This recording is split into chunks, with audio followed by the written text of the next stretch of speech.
Everyone, आज का topic Charles Dickens है। चार्ल्स डिकेंस विक्टोरियन एज से बिलोंग करते थे। उनका बर्थ 7 फरवरी 1812 को हैम्पशायर में पोर्ट्समाउथ में लैंडपोर्ट में हुआ था। 9 जून 1870 में 58 एज में इनकी डेथ हो गई थी। इनकी डेथ कैंट इंग्लैंड में हुई और 14 जून को वेस्टमिनिस्टर अवे में इनको दफन कर दिया गया।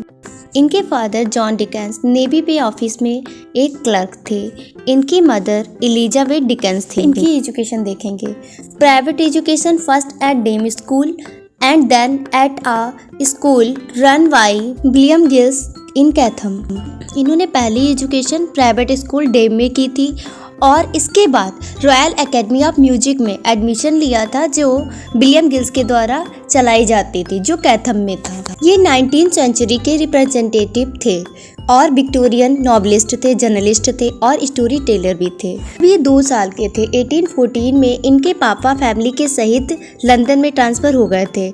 इसके बाद और इसके 2 साल बाद 1816 में जब ये 4 साल के थे तो इनके पापा का ट्रांसफर कैथम में हो गया। In 1821, his father lost his post as well as most of income, so his family moved to a house in Camden Town, London. 1821 में इनके पापा ने इनकम के साथ साथ अपनी पोस्ट भी खो दी और ये अपनी फैमिली के साथ कैम्पडन टाउन लंदन में रहने लगे। इनके पापा के ऊपर बहुत ज़्यादा कर्जा हो गया था।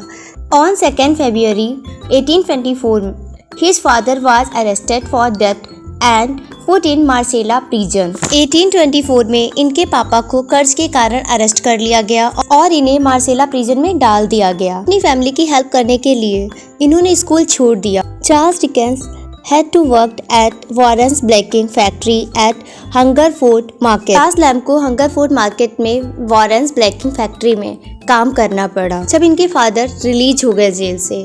In 1824 He was enrolled at Billington House Academy. 1824 में इन्हें बिलंगटन हाउस एकेडमी में भेज दिया गया एजुकेशन के लिए। In 1827 he taken from school. 1827 में ये स्कूल से निकल गए और He became office boy of an attorney. वह एक वकील के यहाँ ऑफिस बॉय के रूप में काम करने लगे। He decided to become a journalist. उन्होंने जर्नलिस्ट बनने का निश्चय किया। आप लोग प्लीज़ पूरी वीडियो देखिए जिससे आपके सारे पॉइंट्स क्लियर हो जाएं और ज़्यादा से ज़्यादा शेयर कीजिए, लाइक कीजिए, सब्सक्राइब कीजिए और कमेंट कीजिए कि कौन सा टॉपिक आपको चाहिए। In 1829 he worked as a freelance reporter at Dr. Commons Court.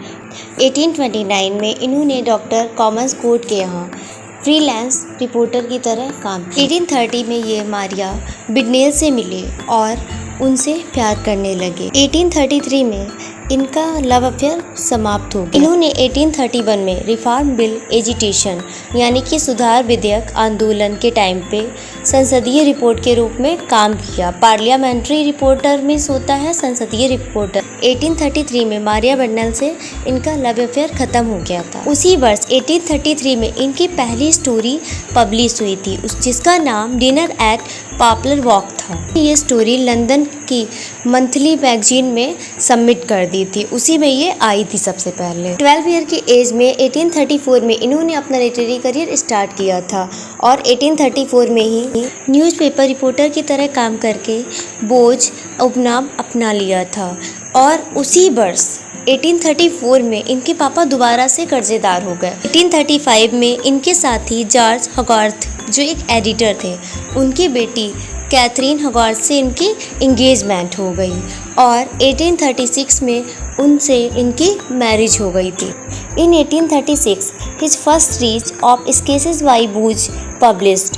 1836 में इनकी पहली series sketches by Boz publish हुई थी और इनको कॉपीराइट के लिए 150 पाउंड्स मिले। 1836 में ही इनका पिकविक पेपर का फर्स्ट नंबर पब्लिश हुआ। 1836 में चार्ल्स डिकेंस बिंटेली मिसलेनी के एडिटर बने। दिसंबर 1836 में इन्होंने स्केचेस बाय बूच की दूसरी सीरीज पब्लिश की। द सेम ईयर ही met John Forster who became a close friend and his first biographer. 1836 में ही ये जॉन फॉरेस्टर से मिलते हैं जो इनके क्लोज फ्रेंड बन जाते हैं और इनके पहले बायोग्राफर भी बन जाते हैं। 1837 से हम नेक्स्ट वीडियो में कराएंगे, लेकिन उसके लिए आपको ज़्यादा से ज़्यादा वीडियो को लाइक करना है, शेयर करना है और पूरा वीडियो वॉच करना है।